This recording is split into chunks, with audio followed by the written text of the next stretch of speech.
What's going on, guys? Angry Manduke here again, and I just fell in the water because I'm building this damn dock and it's peak high tide. I thought I could step on that one because I did yesterday and it was fine, but apparently some of the pallets underneath seem to have slid out, so I'm wet. My feet are wet. And as you can see, I'm only half standing on the ground. I gotta get more pallets, but I gotta wait till Monday for that.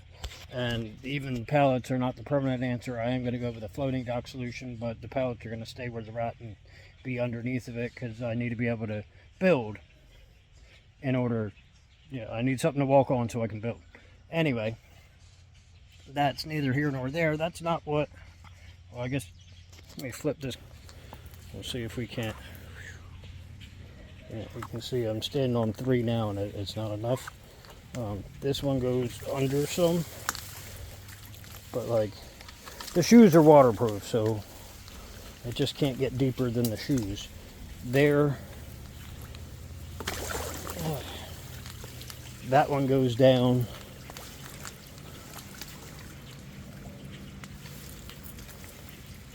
And over here, this one goes down a little bit, but the rest of these are fine.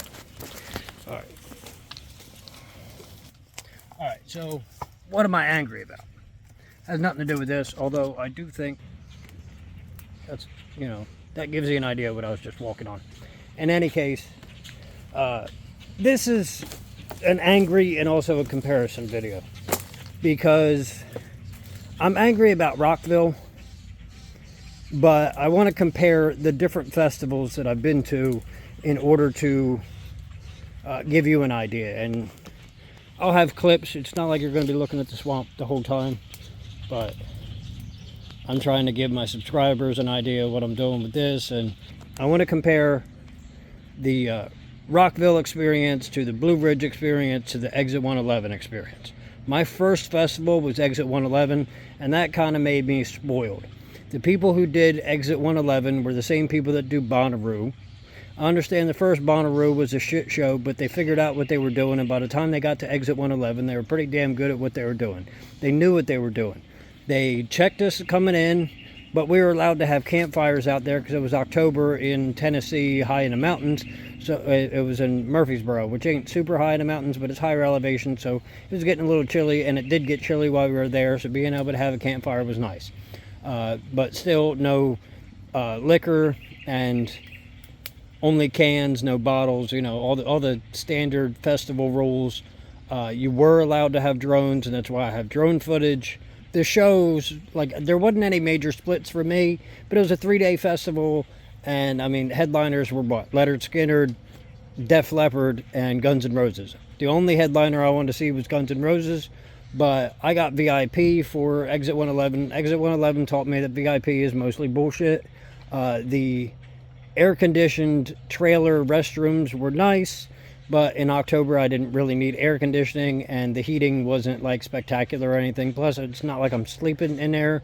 Porta potty's not terrible when it's cool outside. Porta potty's terrible when it's a health risk of heat exhaustion or heat stroke because it's hot. That was Exit 111.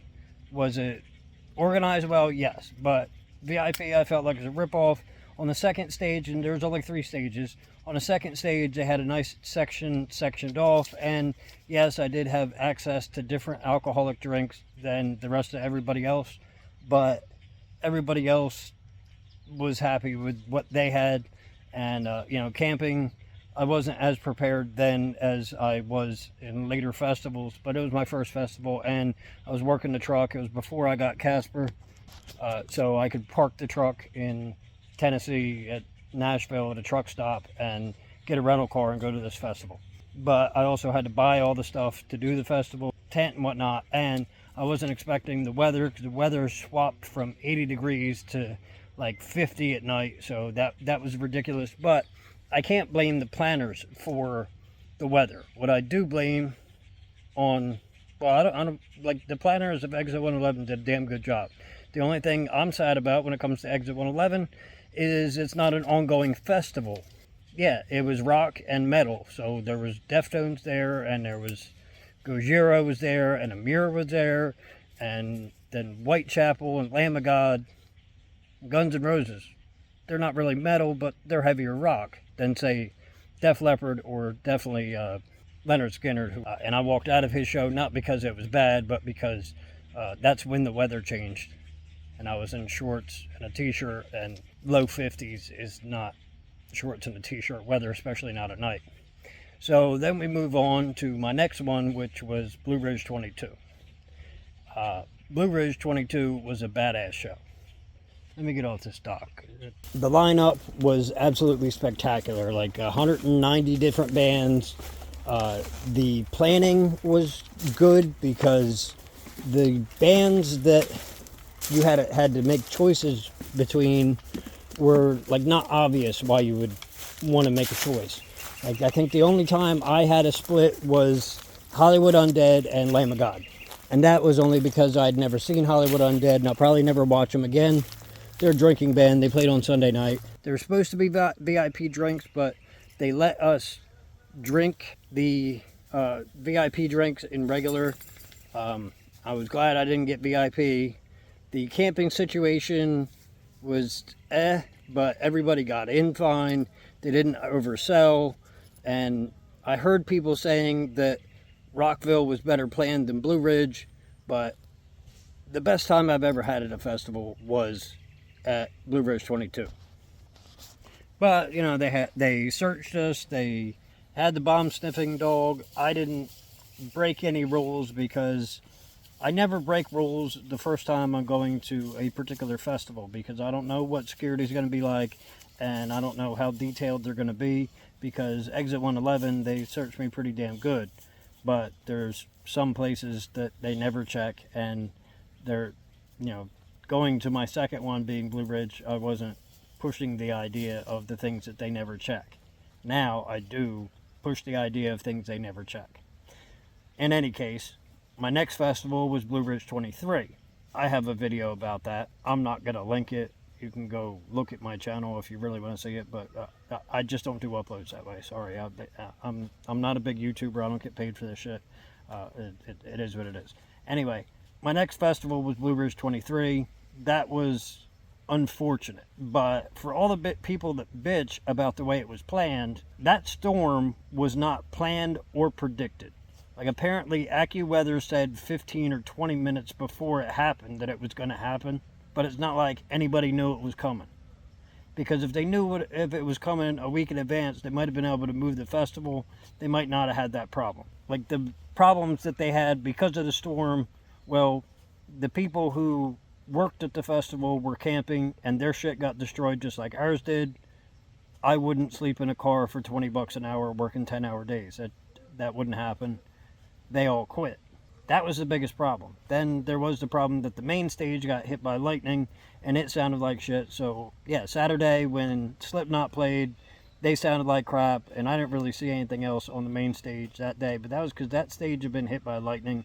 So them not having any bass was because the stage got damaged. The other bands that I watched, because I don't go into the festival super early, because it's not when it's hot like that. Exit 111, it was cool. I went in earlier in the day and checked out bands throughout the day and got hammered inside, because money ain't really a problem, or it wasn't. Now things are changed in my life, but whatever. I go to the festivals expecting to spend $1,000 or $2,000. That's no big deal. Exit 111, because the weather was nice and I didn't have friends. Like, my neighbors weren't bad, but they weren't people I wanted to party out with. Plus, I didn't have a ton of booze in the campground, and they didn't bring any booze. So, you know, that was different, because the weather was spectacular, because it was cool. It was like in the 60s during the day. The rest of the weekend, that's phenomenal. That's the exception to this, but the weather at Blue Ridge 23 was much worse than it was at 22. 22, it was hot, but it wasn't terrible. And I probably wasn't as drunk at 22 as I was at 23. But because 23, I pushed the button of places that security doesn't check. But they checked me. And I keep making a point to this, because the next festival, like, my only big problem with Blue Ridge 23 was they kicked us out a day early. They kicked us out on Sunday. I paid for camping until Monday. I got a refund for my tickets. I didn't get a refund for camping, and that's fucked up, because I didn't get a full camping experience. But the early check-in was phenomenal, so I can't bitch about the people that sat for 12 hours waiting to get in because they oversold camping. Because I got early check-in and I didn't have that problem at all. The only problem I had with early check-in was I got the same campsite for early check-in as I had for regular check-in at Blue Ridge 22. My last festival, and not that it'll be my last festival because I'm going to go to other ones, but the last festival that I went to was Rockville 24. For every Blue Ridge that I went to, and people said, oh, Rockville's so much better organized, the only thing I can really say is they're full of shit.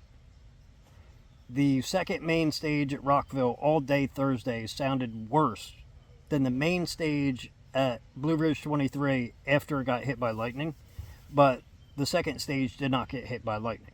There was no excuse for how poorly that was organized and how that was equalized, and the fact that they were fucking with it while the bands were playing, like they obviously didn't know what the fuck they were doing.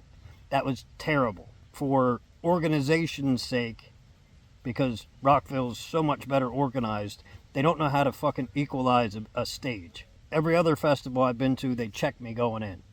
They did not check me whatsoever. They didn't look inside of my car. They didn't check my person. They looked at my pickup bed and said, I'm not fucking with that. They did not check me at all. Then you were allowed to leave the festival and go like to Target and to the liquor store or wherever you wanted to go when you left. They didn't check me when I came back in. Now we're in Florida. Everybody has a gun in Florida. And no, I don't think the average festival goer is an asshole.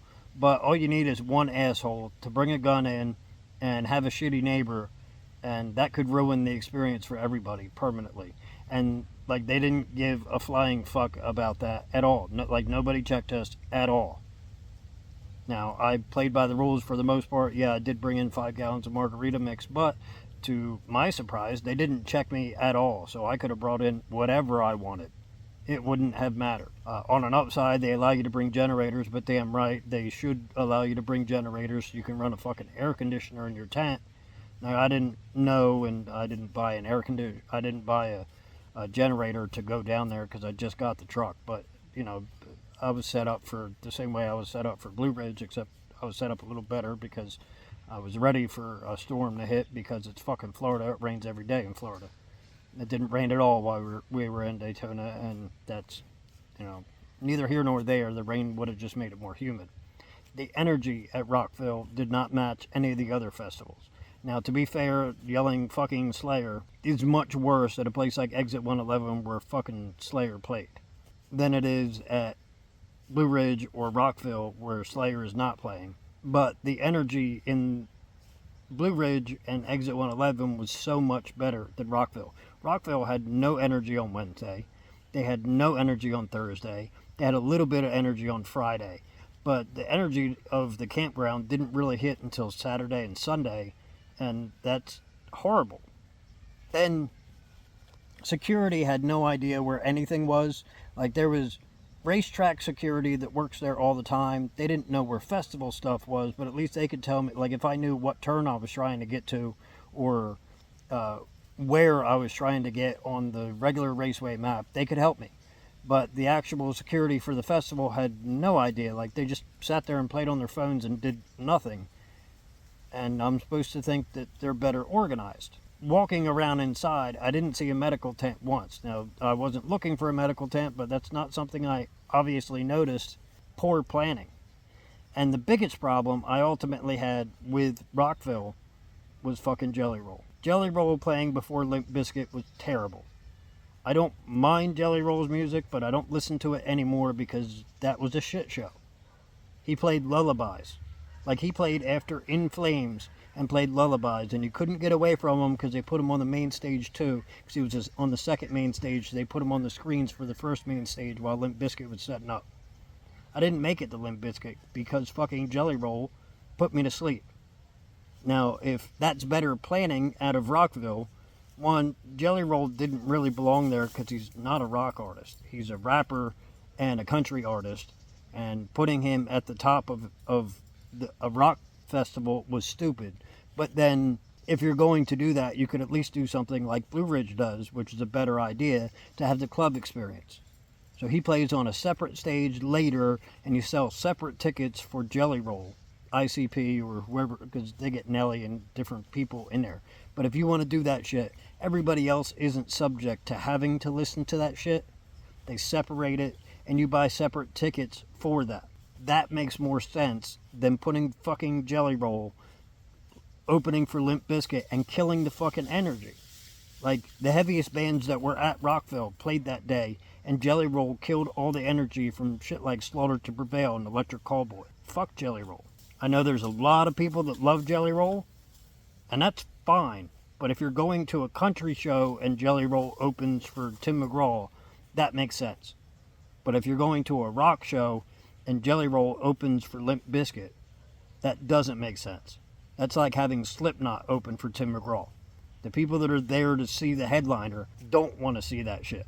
That was awful. And now because of that, I'm at a loss for festivals that I want to go to, because there's no Blue Ridge this year, and I'm not going to another Danny Wimmer Presents. It's not happening. That was god awful. And he was claiming that it's the biggest festival in the country, and that's true, because there's no Blue Ridge this year. Blue Ridge was much bigger, sold more tickets, and was way better organized than Rockville was. Like, that was a travesty. What the fuck were they thinking? And for the people that say that it's better organized, obviously you don't pay attention. Blue Ridge doesn't have problems with stages unless they get hit by lightning. Bonnaroo doesn't have problems with stages unless they get hit by lightning. Hell, fucking Camden, New Jersey doesn't have problems with their stage unless it gets hit by lightning. But Rockville, Danny Wimmer can't seem to get a stage right to save his fucking life. It's garbage. Anyway, guys, thanks for watching. You know I wouldn't do this without you. I know it's an excessively long video, but I'll see all my friends in my next video.